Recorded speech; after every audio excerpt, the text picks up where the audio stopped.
El Evangelio según el Espiritismo, codificado por Allan Kardec. Capítulo 23. Moral extraña. Odiar al padre y a la madre. Dejar al padre, a la madre y a los hijos. Dejad a los muertos el cuidado de enterrar a sus muertos. No he venido a traer la paz, sino la división. Odiar al padre y a la madre. 1. Una gran multitud iba con Jesús, y volviéndose hacia el pueblo, le dijo: Si alguno viene a mí y no odia a su padre y a su madre, a su mujer y a sus hijos, a sus hermanos y hermanas, e incluso a su propia vida, no podrá ser mi discípulo. Y el que no cargue su cruz y me siga, no puede ser mi discípulo.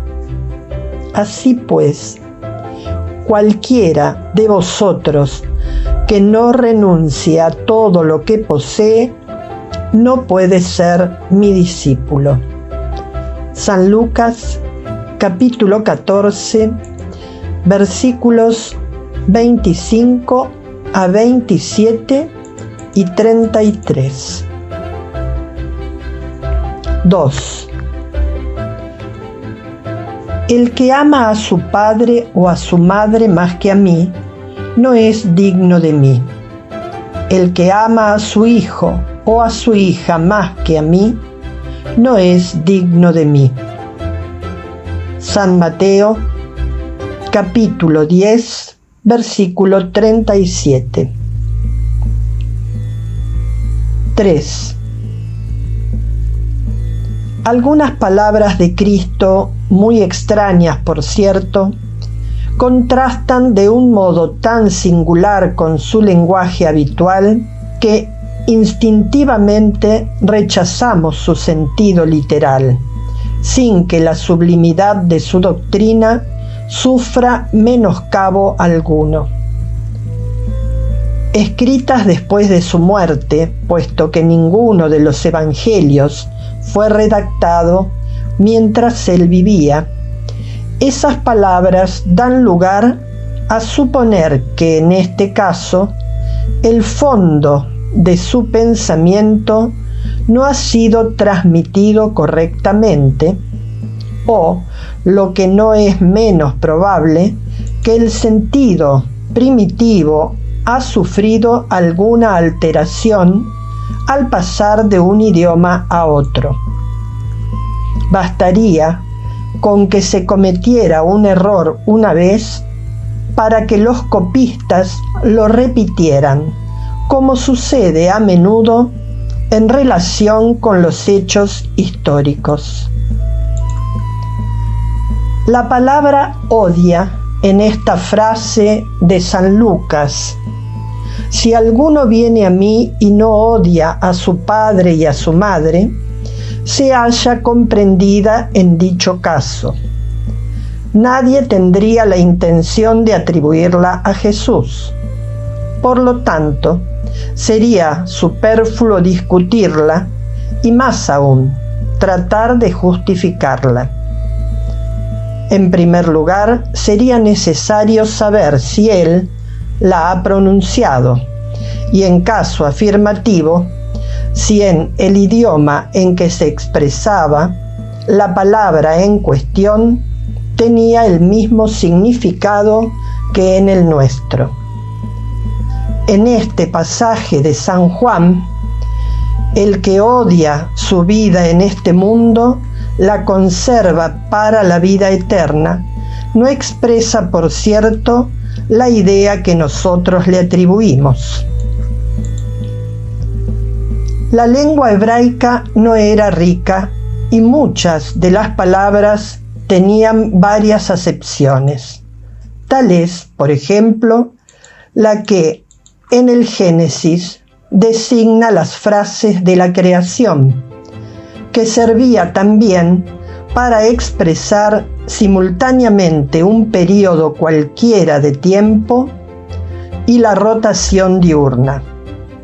De ahí resultó, posteriormente, su traducción por la palabra día, así como la creencia de que el mundo ha sido una obra de 6 veces 24 horas. Tal es también el caso de la palabra que designa a un camello y a un cable, porque los cables se hacían con pelos de camello, razón por la cual la han traducido con el término camello en la alegoría del ojo de una aguja. Véase el capítulo 16, sección 2. Por otra parte, se debe tener en consideración las costumbres y el carácter de los pueblos, que tanto influyen en la índole particular de sus idiomas. Sin ese conocimiento, el sentido verdadero de ciertas palabras se pierde. De un idioma a otro, la misma palabra tiene mayor o menor energía. En uno puede ser una injuria o una blasfemia, y una palabra insignificante en otro, según la idea que sugiera. En un mismo idioma, algunas palabras pierden su valor con el transcurso de los siglos. Por eso, una traducción rigurosamente literal no siempre expresa el pensamiento a la perfección, y para ser exacta, debe emplear a veces no los términos correspondientes, sino otros equivalentes o también perífrasis. Estas observaciones tienen una aplicación especial en la interpretación de las Santas Escrituras y en particular de los Evangelios.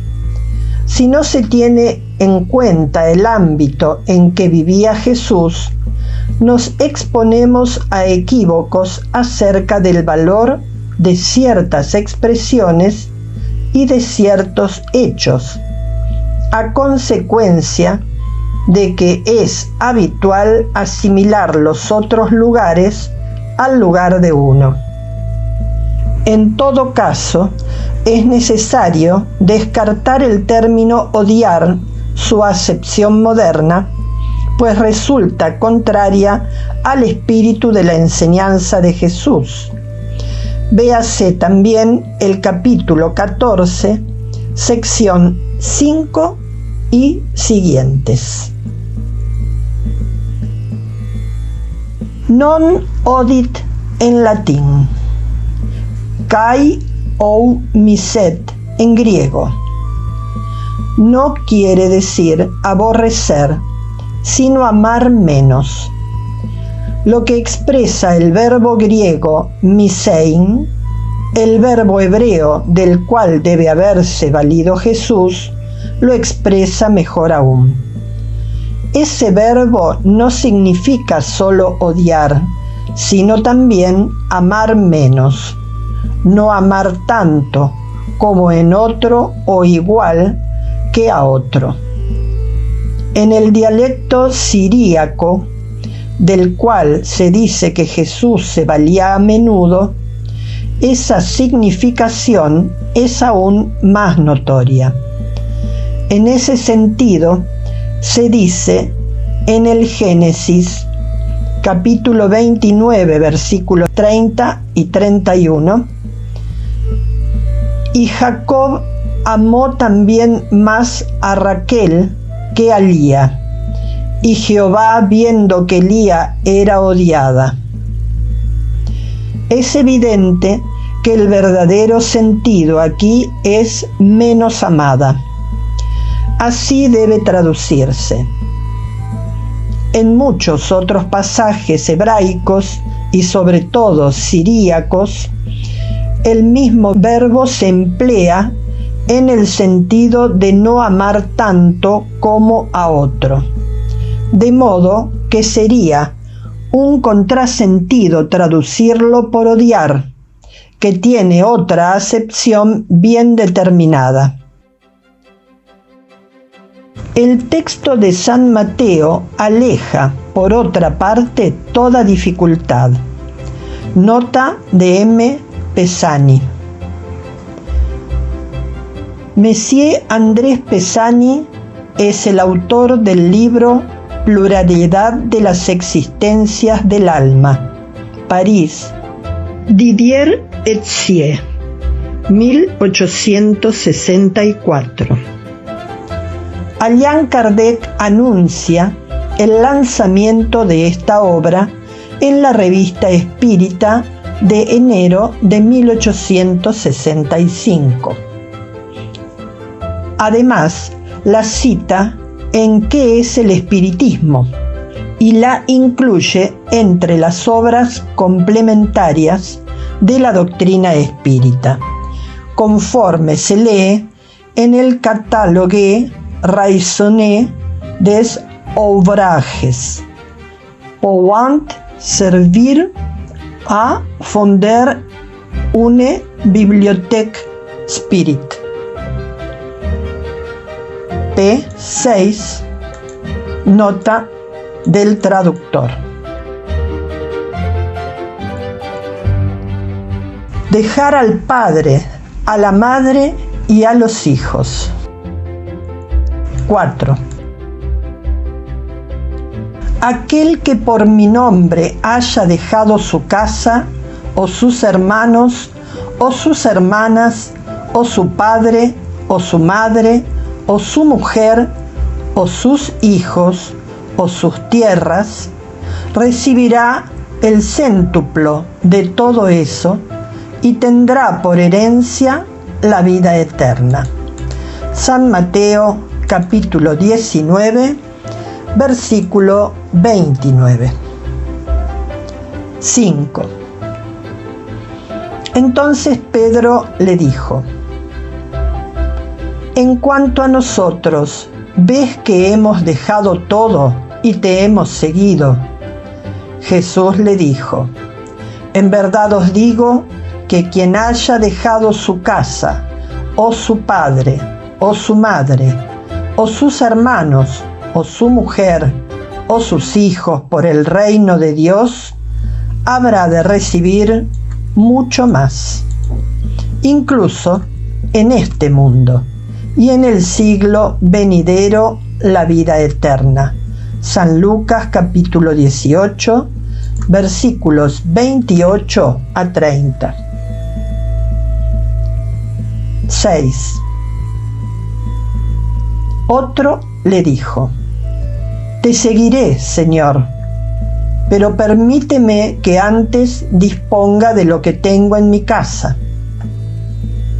Jesús le respondió: ninguno que poniendo la mano en el arado mira hacia atrás es apto para el reino de Dios.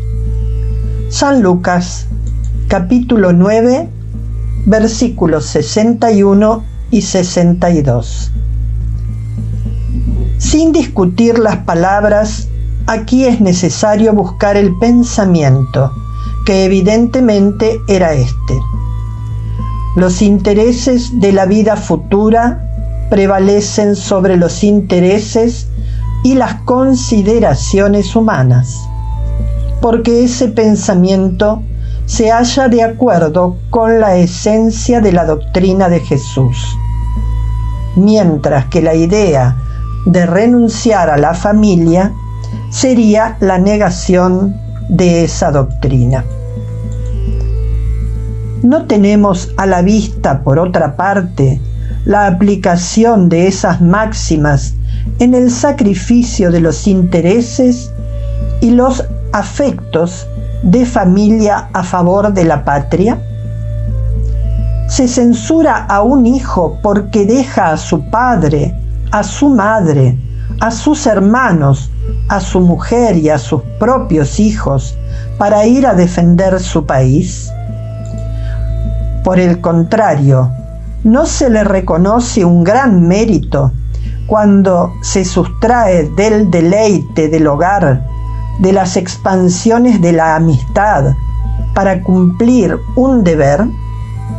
Existen, pues, algunos deberes que tienen prioridad sobre otros. ¿Acaso la ley no impone a la hija la obligación de dejar a sus padres para seguir a su esposo? En el mundo se multiplican los casos en que se imponen las más penosas separaciones. No obstante, los afectos no se destruyen por eso. El alejamiento no disminuye el respeto ni el desvelo que el hijo debe a sus padres, ni la ternura de estos para con sus hijos. Se ve, pues, que aunque las tomemos literalmente, a excepción del término odiar, aquellas palabras no constituyen una negación del mandamiento que prescribe honrar al padre y a la madre, ni del sentimiento de ternura paternal, y menos aún si se las considera según su espíritu. El objetivo era mostrar al hombre a través de una hipérbole cuán imperioso es el deber de ocuparse de la vida futura.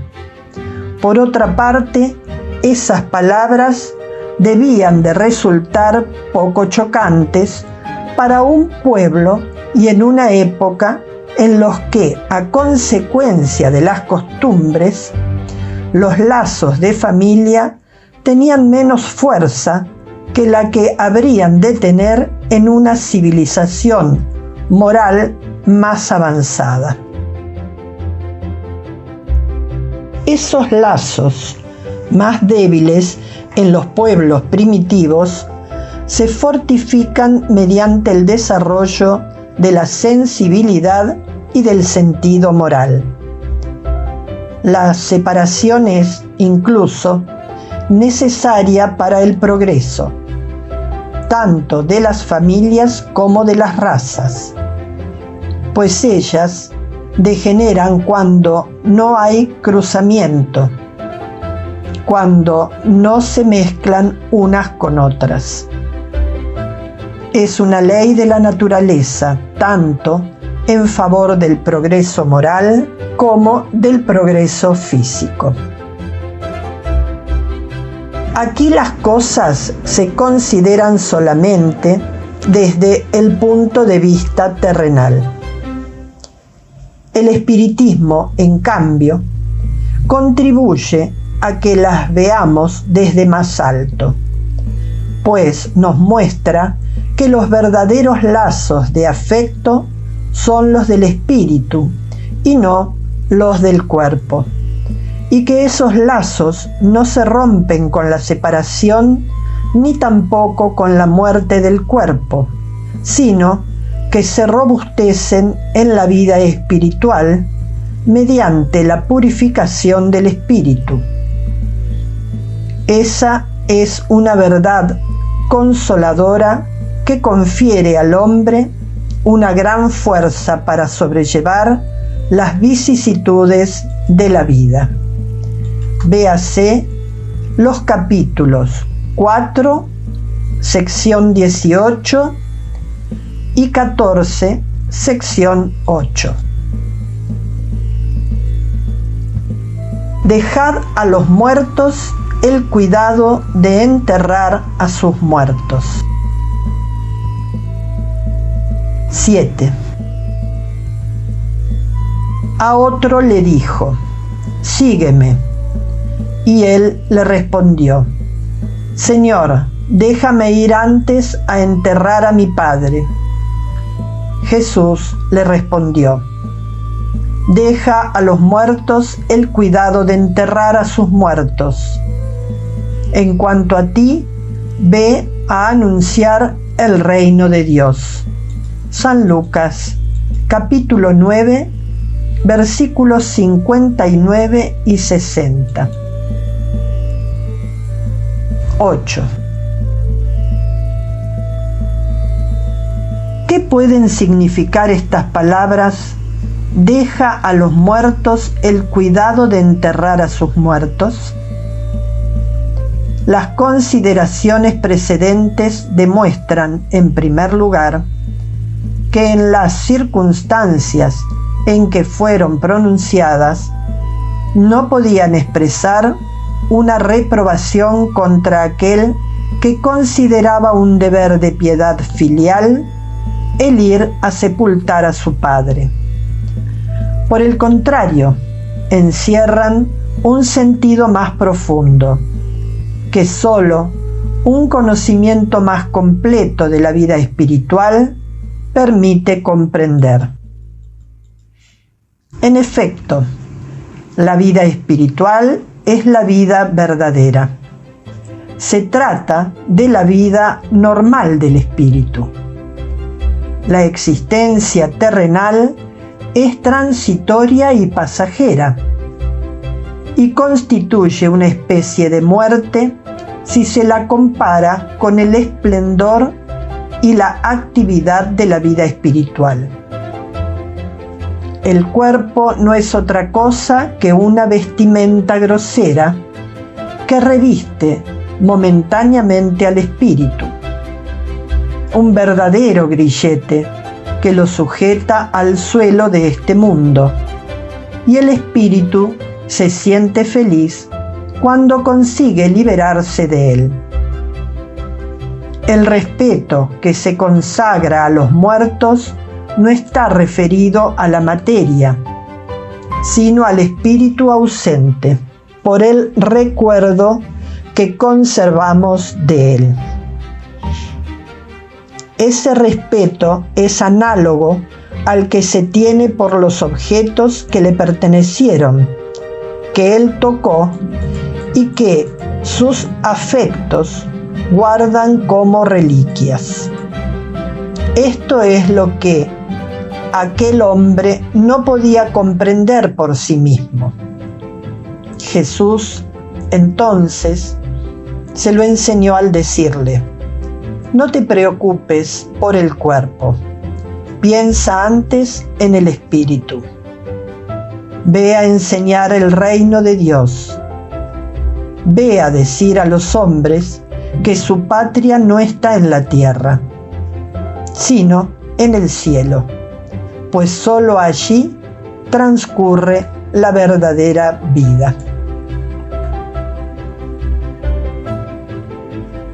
No he venido a traer paz, sino la división. 9. No penséis que he venido a traer la paz a la tierra. No he venido a traer la paz, sino la espada, porque he venido a separar al hombre de su padre, a la hija de su madre, y a la nuera de su suegra, y el hombre tendrá enemigos en su propia casa. San Mateo, capítulo 10, versículo 34 a 36. 10. He venido a arrojar fuego sobre la tierra, y ¿qué más deseo sino que arda? Con un bautismo tengo que ser bautizado, y cuán ansioso me siento de que se cumpla. ¿Creéis que he venido a traer la paz a la tierra? No, os lo aseguro. Por el contrario, he venido a traer la división. Porque desde ahora, si hay 5 personas en una casa, estarán divididas unas contra otras, 3 contra 2 y 2 contra 3. El Padre estará dividido contra el Hijo contra el Padre, la madre contra la hija y la hija contra la madre, la suegra contra la nuera y la nuera contra la suegra. San Lucas, capítulo 12, versículos 49 a 53. 11. ¿Será posible que Jesús, la personificación de la dulzura y la bondad, precisamente Él, que no cesó de predicar el amor al prójimo, haya dicho: no he venido a traer la paz, sino la espada? He venido a separar al hijo de su padre, al esposo de su esposa. He venido a arrojar fuego sobre la tierra, y tengo prisa para que arda. ¿Acaso estas palabras no están en contradicción manifiesta con sus enseñanzas? ¿No será una blasfemia atribuirle el lenguaje de un conquistador sanguinario y devastador? No hay blasfemia ni contradicción en esas palabras, porque Él es quien las pronunció, y ellas son el testimonio de su elevada sabiduría. Solo la forma, un tanto equívoca, no expresa con exactitud su pensamiento, lo que dio origen a que muchas personas se engañaran en cuanto a su verdadero sentido. Tomadas literalmente, tenderían a transformar su misión absolutamente pacífica en otra de perturbación y discordia, consecuencia absurda que el buen sentido rechaza porque Jesús no podía contradecirse. Véase el capítulo 14, sección 6. 12. Toda idea nueva encuentra forzosamente oposición, y no hay una sola que se haya instalado sin luchas. Ahora bien, en esos casos, la resistencia siempre está en relación con la importancia de los resultados previstos, porque cuanto más importante es la idea, tanto más numerosos son los intereses que lesiona. Si fuera evidentemente falsa, si la juzgaran sin consecuencias, nadie se alarmaría y la dejarían pasar, convencidos de que adolece de vitalidad. Pero si es verdadera, si se apoya en una base sólida, si es posible entrever su futuro, un secreto presentimiento advierte a sus enemigos que es un peligro tanto para ellos como para el orden de las cosas en cuyo mantenimiento están empeñados. Por eso se arrojan contra ella y contra sus adeptos. Por consiguiente, la medida de la importancia de los resultados de una nueva idea se encuentra en el fervor que su aparición provoca, en la violencia de la oposición que despierta, así como en la intensidad y en la persistencia de la cólera de sus adversarios. 13. Jesús vino a proclamar una doctrina que socavaría desde las bases los abusos en que vivían los fariseos, los escribas y los sacerdotes de su tiempo. Por eso lo hicieron morir, con la convicción de que al matar al hombre mataban la idea. Con todo, la idea sobrevivió porque era verdadera. Creció porque formaba parte de los designios de Dios. Asimismo, salida de una humilde e ignorada aldea de la Judea, fue a plantar su estandarte precisamente en la capital del mundo pagano, ante sus enemigos más encarnizados, que tenían sumo interés en combatirla porque echaban por el suelo creencias seculares, a las que muchos adherían más por interés que por convicción.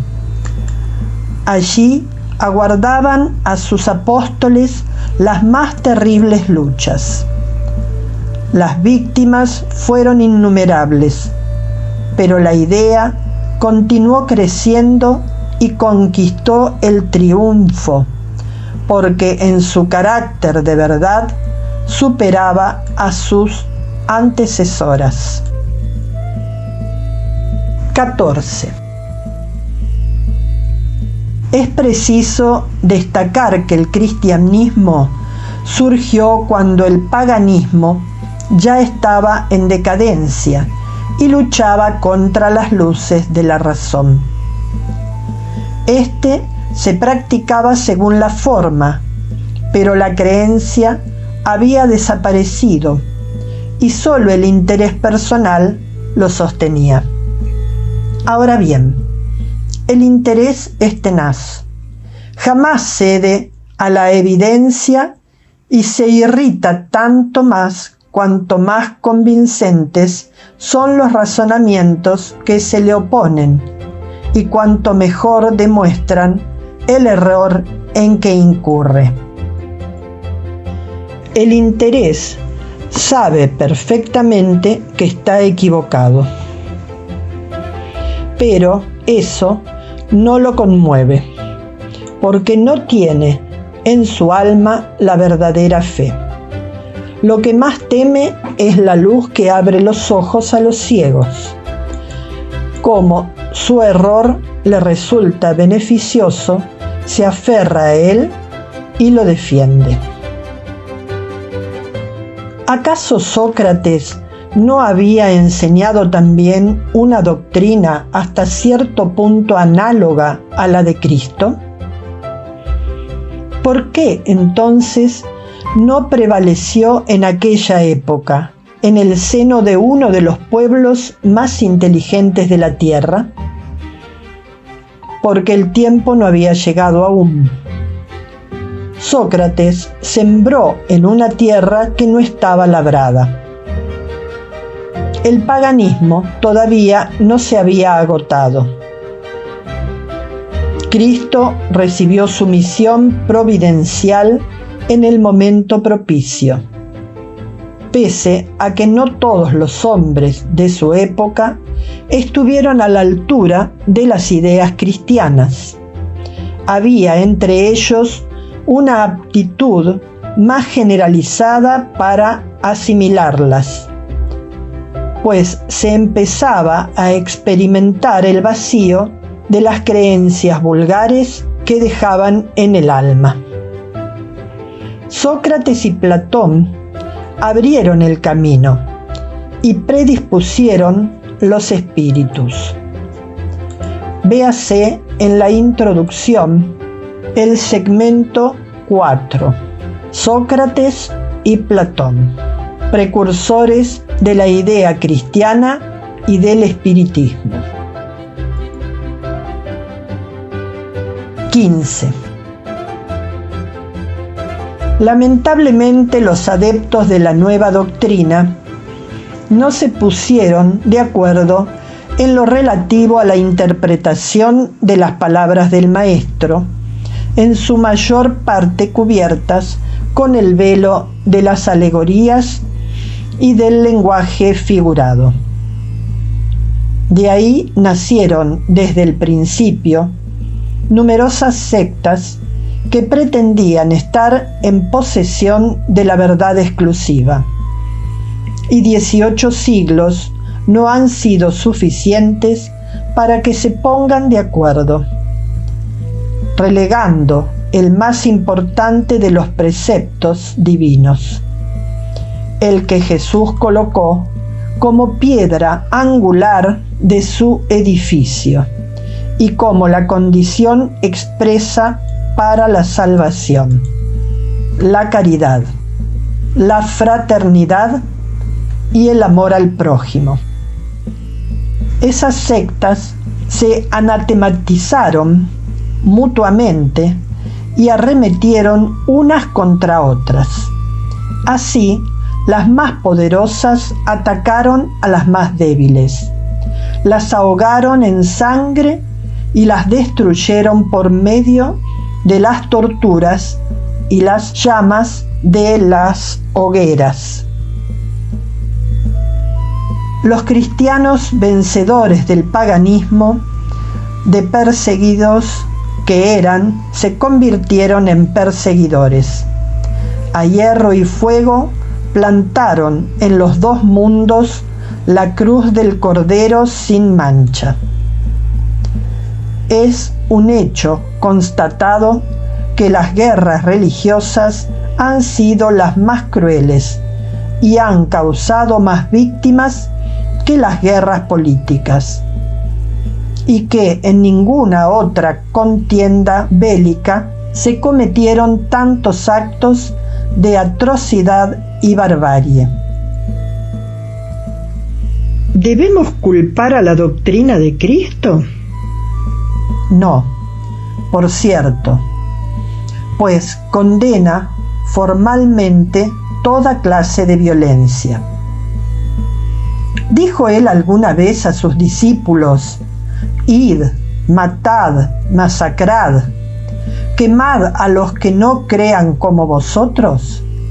No, por el contrario, pues les dijo: todos los hombres son hermanos, y Dios es soberanamente misericordioso. Amad a vuestro prójimo, amad a vuestros enemigos, haced el bien a los que os persiguen. Les dijo además: quien mata con la espada, perecerá por la espada. La responsabilidad no le corresponde, pues, a la doctrina de Jesús, sino a los que la han interpretado falsamente y la convirtieron en un instrumento al servicio de sus pasiones, a los que han despreciado estas palabras: mi reino no es de este mundo. Con su profunda sabiduría, Jesús preveía lo que iba a suceder. No obstante, esos acontecimientos eran inevitables, porque derivaban de la inferioridad de la naturaleza humana, que no podía transformarse repentinamente. Era preciso que el cristianismo pasara por esa prolongada y cruel prueba de 18 siglos para que pusiera de manifiesto todo su poder. Porque a pesar del mal cometido en su nombre, ha sido de él con toda su pureza. Jamás se lo ha puesto en tela de juicio. Las críticas han recaído siempre sobre los que abusaron de él. Ante cada acto de intolerancia se ha dicho siempre: si el cristianismo fuese mejor comprendido y mejor practicado, eso no habría sucedido. 16. Cuando Jesús dijo: No creáis que he venido a traer la paz, sino la división. Su pensamiento era este: no creáis que mi doctrina se establecerá pacíficamente. Habrá de traer luchas sangrientas, cuyo pretexto será mi nombre, porque los hombres no me habrán comprendido o no habrán querido comprenderme. Los hermanos, separados por sus respectivas creencias, desenvainarán la espada uno contra otro, y la división reinará en el seno de una familia cuyos miembros no comparten la misma fe.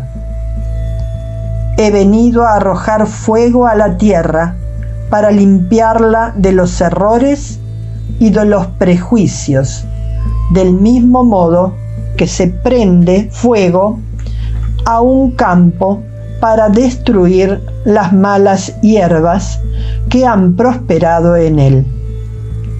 Y tengo urgencia en que ese fuego arda para que la depuración sea más rápida, puesto que de este conflicto saldrá triunfante la verdad.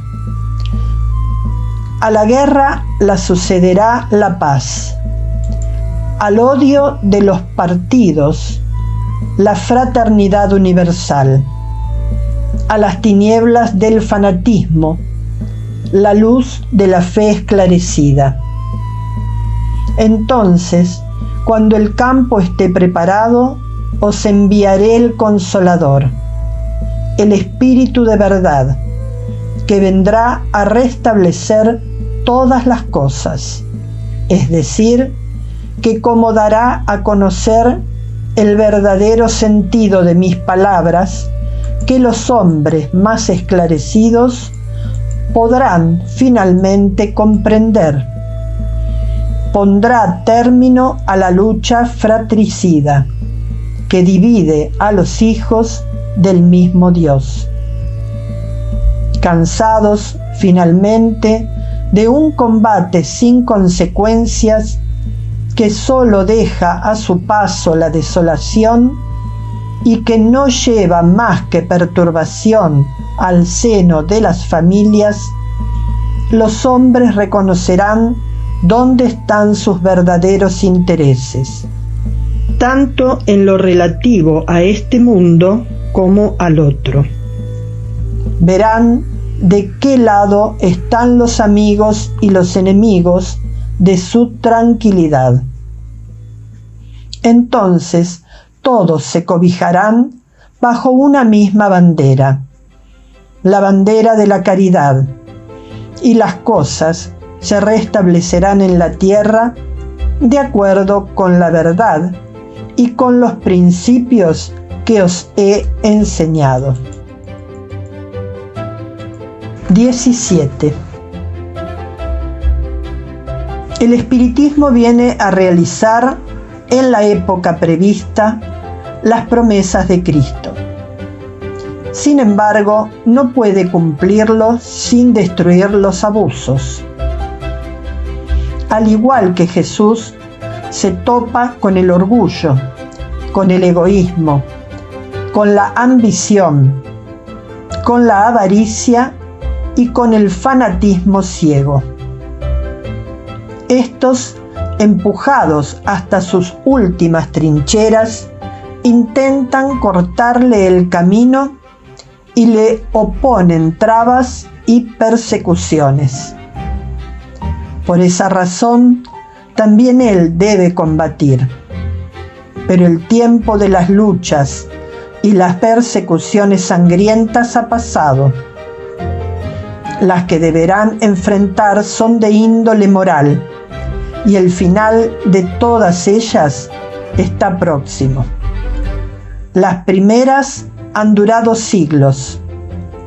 Estas durarán apenas algunos años, porque la luz, en lugar de partir de un único foco, fluye a raudales en todos los puntos del globo y abrirá más rápidamente los ojos de los ciegos. 18.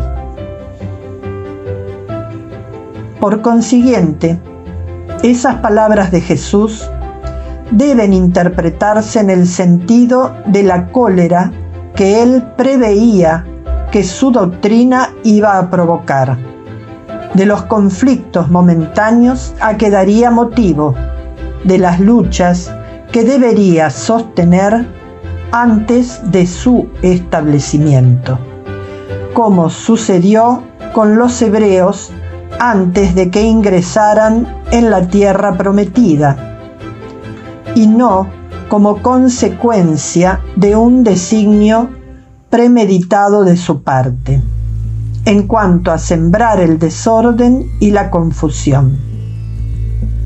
El mal provendría de los hombres y no de Jesús. Él era como el médico que se presenta para curar, pero cuyos remedios provocan una crisis saludable al remover los humores nocivos del enfermo.